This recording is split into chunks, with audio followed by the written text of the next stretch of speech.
Greetings, YouTube. Today I'm going to tackle a lighter subject.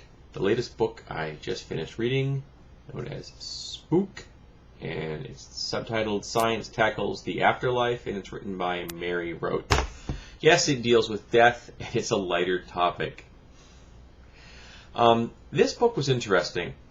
The author, her previous book was known as Stiff, which is an excellent book, and it's basically, it's subtitled The Exciting Life of a Cadaver. And it's a story of what happens to a human body when it becomes a body, when the person leaves and now it's just a corpse. It's used in practice surgery. They still use them in safety testing occasionally. They're used in practice for autopsies and science, and even people practicing doing embalming, because you have to learn on something, and you can't really create a simulation of a human corpse that's going to give you the experience of working on a human corpse.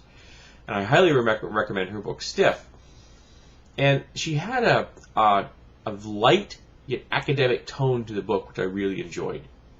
So I found this book, Spook, which is the next book that she wrote, at a yard sale for like 50 cents. So I'm like, cool, I'd seen it available and I wanted to own it. I just didn't want to pay full cover price because I don't like paying full cover price for any book I own.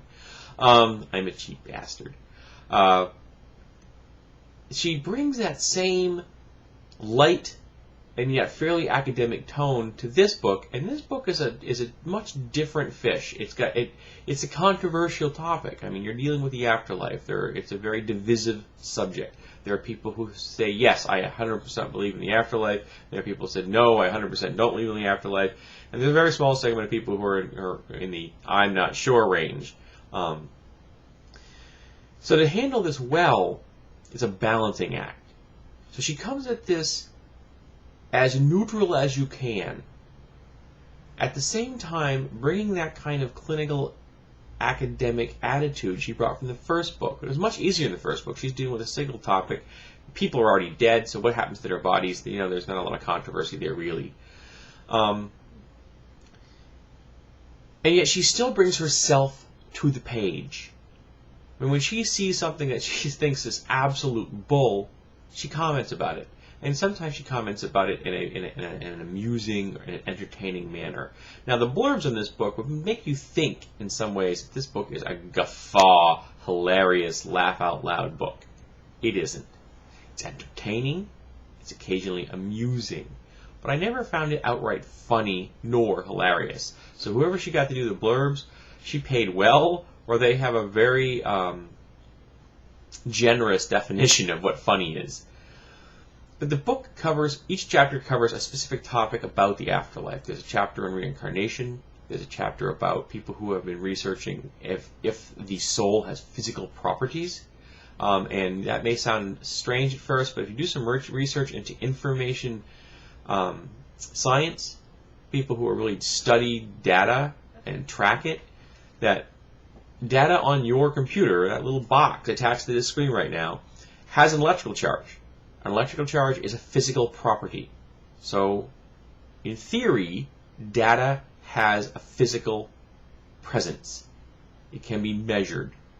So the concept that a soul or a spirit has a physical presence, it's unusual, and I'm not 100% agreement with it, but it is an avenue of research. And some of the people researching it believe when they go in, yes, it does exist. And there are some who are taking a much more scientific, we're going to see if we can find this thing, which I found refreshing. There's a chapter on ectoplasm, which was supposed to be a physical manifestation of the afterlife, which was very popular during the age of spiritualism, during the later part of the 19th century and early part of the 20th century, up to the Depression. She talks about people who, have ghosts ever been used in a court case? There's a chapter on there about, she touches the concept of was a ghost ever part of a court case. And she also talks about near-death experiences, which may be the best avenue we have of viewing the afterlife. She stays neutral and doesn't make a conclusion about her opinion about the afterlife until the end, and I'm not going to spoil it for you in case you want to read it. This book caused me to rethink some of my attitudes about the afterlife. But ultimately, my view of the afterlife has not changed. I'm still a believer in the afterlife. I still believe in ghosts and spirits. I'm aware that this makes me a theist. I'm okay with that. I recommend the book. It's a light book. It's easy to read. Her style is very approachable. And I recommend her first book. In fact, I would recommend reading Stiff first and then reading Spook. I think that if you read Spook first, Stiff might come off a little strange because it's going to come off like, oh, it's not very, fair and balanced. But there isn't as much fair and balanced topic to Stiff that there is to Spook. But yeah, I definitely recommend that. Mary Roach has really captured this essence of this topic and made it fun to read, and I'm looking forward to whatever she writes next.